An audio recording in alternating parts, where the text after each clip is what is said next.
Ito pong mga nangyayari ngayon mga kababayan sa Senado ay siyang pinakamagulo, pinakalamog, pinakawalang kwenta, pinakabasura. Ito namang ating mga senador ay wala pa rin naman talaga pong nagagawa sa laban sa kahirapan, laban sa pagbaba ng mahal na bilihin, laban sa korupsyon, panay politika. So ngayon, nakakabwisit na ho ito. Dapat dito sa mga senador na ito, mga magsilayas itong mga ito. Talagang matira na lang yung talagang totoong may pagmamahal sa bayan. Dapat sa mga ito mamatay talaga yung mga nakaupong yan. Dahil talagang dalawa lang ho kasi sa Pilipinas, maaring iba hindi pa sawa. Yung iba baliwala lang naman. Okay lang kung ano mang mangyari sa ating bansa. Pero may mga katulad din namin. Marami rin mga mamamahayag na ngaw-ngaw salita ng salita din. Pero sila rin ay nakikibagay sa kawalang-hiyaan, sa korupsyon, sa pera ng bayan. Yes, may katotohanan din yun. Maraming mga media rin na nakikinabang sa politika, sa politiko, paswelduhin, lalo na ng mga kurap. Marami hong ganyan. Papogi sila ng mga kurap dahil sila ay palamunin. So, ginagamit din ng mga media, yung kanilang profession. So, maraming mga politiko, mga galing sa pagka-media, ilan lamang yun talaga nagiging matinong media, katulad nila Sol Aragones. Pero yung iba, ewan ko kung talagang, si Kabayan din dati, mabuti naman daw, mabait. Ito rin naman daw si Loren Legarda, galing din yan dyan So, sino pa kaya ang pwedeng, yun talagang may pagmamahal, pagmamalasakit, kayang lumaban sa mga buwayang kurakot na napakarami dito sa ating bansa. Sana'y malagas at mga matay talaga yan at maiwan lang yung matitino. Ano po? At tayo rin siyempre, nabibisi tayo dahil pinalubog ng mga mambabatas ng ating bansa, ang ating Pilipinas, ang ating ekonomiya. Wala naman nangyayari, walang nababago. Sila lang nagsisiyaman, di ba? Protector sila ng kapwa politiko nila o ng mga magnanakaw din. Mayroong mga presidente noon at ngayon na mga magnanakaw, pinoprotektahan ng mga mambabatas. Walang ikinaiba yan sa masamang namumuno kahit sa mga kaprobinsyan, sa pagiging governor or mayor, pag ang kanilang mga konsehales o bokales ay impluwensyahan nila na i-aprobahan nyo ito, pare-pareho tayong kikita. At kailangan isang politika tayo, ganyan ang nakikita ng taong bayan. At kami naman ay taga-mulat lang. Totoo lang naman yan. Bakit umangat ba ang Pilipinas natin? Mayaangat pa ba nila? Diba? Kaya payo ko kay Bongbong kulang ang kaalaman ni Bongbong na naging presidente na ibinoto ninyo. Ako hindi ko yan ibinoto Sorry bagamat ginagalang ko, siya ng presidente, gawin naman na, yung tama. Yung bigas, ayusin ang bigas. Yung wala pa rin, hindi pa rin kaya. Korupsyon, ayusin.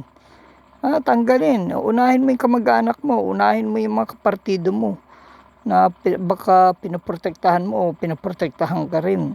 Yun ang kailangan. Kailangan pa-imbestigahan yan. Wag tapalan, wag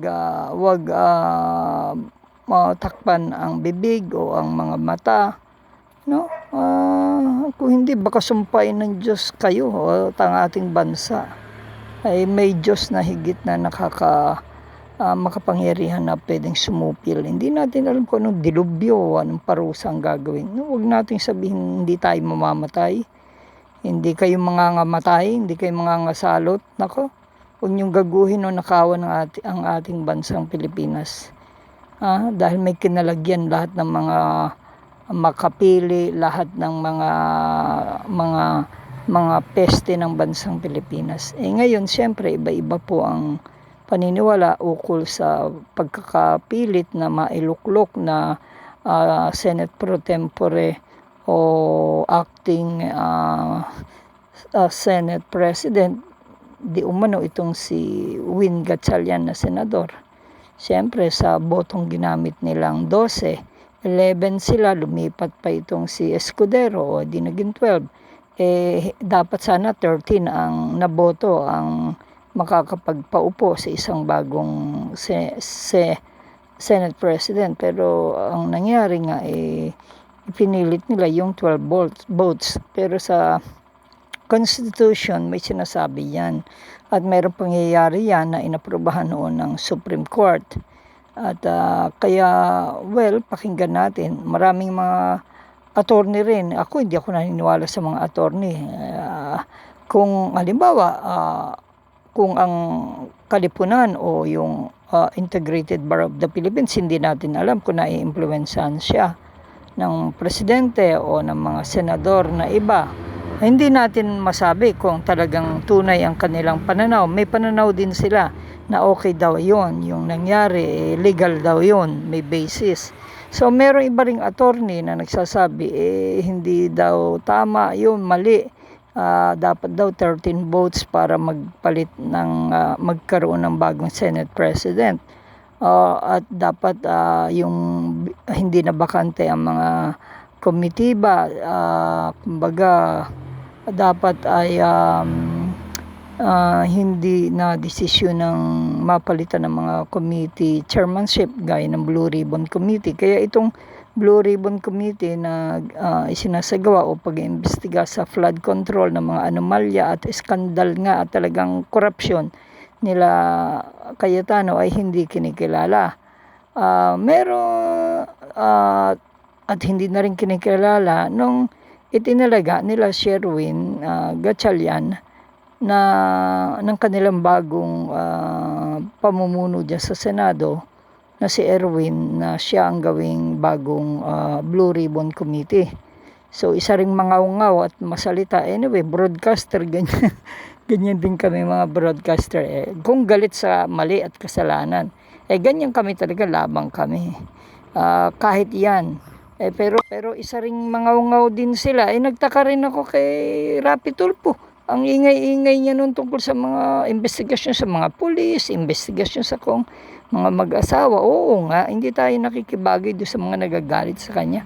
Pero pagdating sa mga isiniwalat na mga unfinished na mga project, nagngaw-ngaw ba siya? Nagsalita ba? Hindi Sarap pagsasakalin niya, pag-uuntog niya dalawang magkapatid na yun mga ewan ko kung tunay na mga dati rin nating pinupuri o parang ina-idol yan Tinoon dahil akala natin totoo, pero wala pa ako nakitang inimbestigahan dito sa flood control, dito sa mga kasamahan o kadikit na niyata nila. Pakasumpain din kayo kapag talagang kayo ay hindi talaga kumilos at Diyos ang bahala sa inyo. Magtinu-tinu kayo, hindi nyo hawak ang buhay nyo. So, ayun nga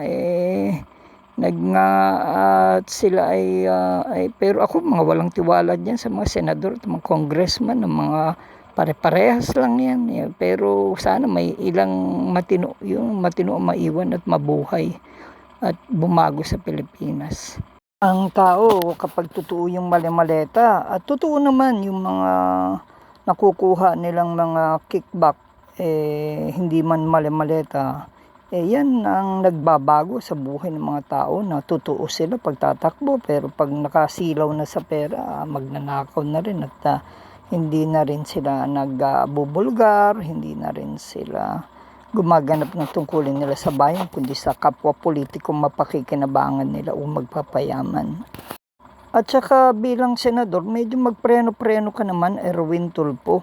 Hindi ka na mukhang senador, mukha ka ng broadcaster dyan sa Senado kahiyahiya na kadugyutan na rin yung ginagawa mo dyan sa Senado kung tapang-tapangan ka, nakahanap ka rin ng matapang dyan, suntukan na lang kayo dyan mas gusto ko pa yung ganun, saksakan kayo kung papatay ka na rin lamang, magpakamatay ka na rin lang.